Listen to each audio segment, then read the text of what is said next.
2022 সালের ফেব্রুয়ারি মাস।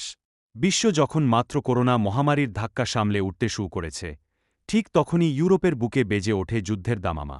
রাশিয়া আক্রমণ করে ইউক্রেনকে। কিন্তু আপনি কি জানেন, হাজার হাজার মাইল দূরে ঘটা এই যুদ্ধ কিভাবে সরাসরি প্রভাব ফেলছে যুদ্ধের প্রথম ধাক্কাটাই আসে জ্বালানি খাতে। রাশিয়া বিশ্বের অন্যতম বড় খনিজ তেল এবং প্রাকৃতিক গ্যাস রপ্তানিকারক দেশ। বিশেষ করে ইউরোপের দেশগুলো তাদের গ্যাসের সিংহভাগের জন্য রাশিয়ার ওপর নির্ভরশীল ছিল।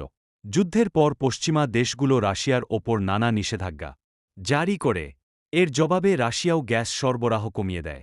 ফলাফল, বিশ্ববাজারে অপরিশোধিত তেলের দাম রেকর্ড পরিমাণ বেড়ে যায়।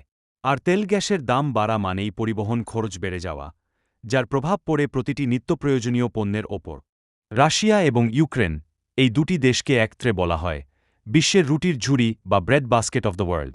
কারণ বিশ্বের মোট গমের প্রায় 30% এবং সূর্যমুখী তেলের একটা বিশাল অংশ এই দুটি দেশ থেকেই আসত।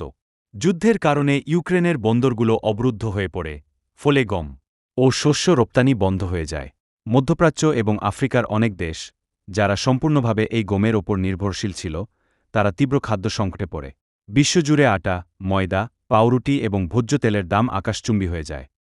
জ্বালানি আর খাদ্যের দাম বাড়ার ফলে সারা বিশ্বে দেখা দেয় তীব্র মূল্যস্ফীতি বা ইনফ্লেশন।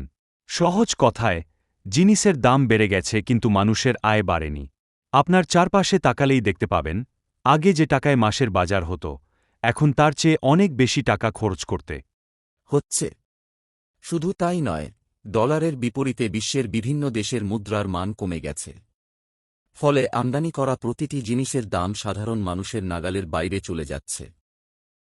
এই যুদ্ধের আরেকটি নীরব প্রভাব পড়েছে কৃষিখাতে। রাশিয়া এবং তার সহযোগী দেশ বেলারুশ হল বিশ্বের সবচেয়ে বড় রাসায়নিক সার রপ্তানিকারক। যুদ্ধের কারণে সার সরবরাহ ব্যাহত হওয়ায় বিশ্বব্যাপী সারের দাম প্রায় দ্বিগুণ হয়ে যায়। এর ফলে কৃষকদের উৎপাদন খরচ বেড়ে গেছে, যা আগামী দিনগুলোতে খাদ্য উৎপাদন আরও কমিয়ে দিতে পারে এবং দীর্ঘমেয়াদী খাদ্য সংকটের ঝুঁকি তৈরি করছে। একটি যুদ্ধ শুধু দুটি দেশের সীমান্তেই সীমাবদ্ধ থাকে না। আজকের এই বিশ্বায়নের যুগে আমরা সবাই একে অপরের সাথে যুক্ত। রাশিয়া ইউক্রেন যুদ্ধ আমাদের দেখিয়েছে যে ভূরাজনীতির যেকোনো বড় পরিবর্তন কিভাবে বিশ্বের প্রতিটি প্রান্তের সাধারণ মানুষের জীবনকে কঠিন করে তুলতে পারে। এই সংকট থেকে উত্তরণের একমাত্র উপায় হল কূটনৈতিক আলোচনা এবং শান্তি। ভিডিওটি ভালো লাগলে লাইক ও শেয়ার করুন এবং বিশ্ব রাজনীতির এমন আরও বিশ্লেষণ দেখতে আমাদের চ্যানেলটি সাবস্ক্রাইব করুন। ধন্যবাদ।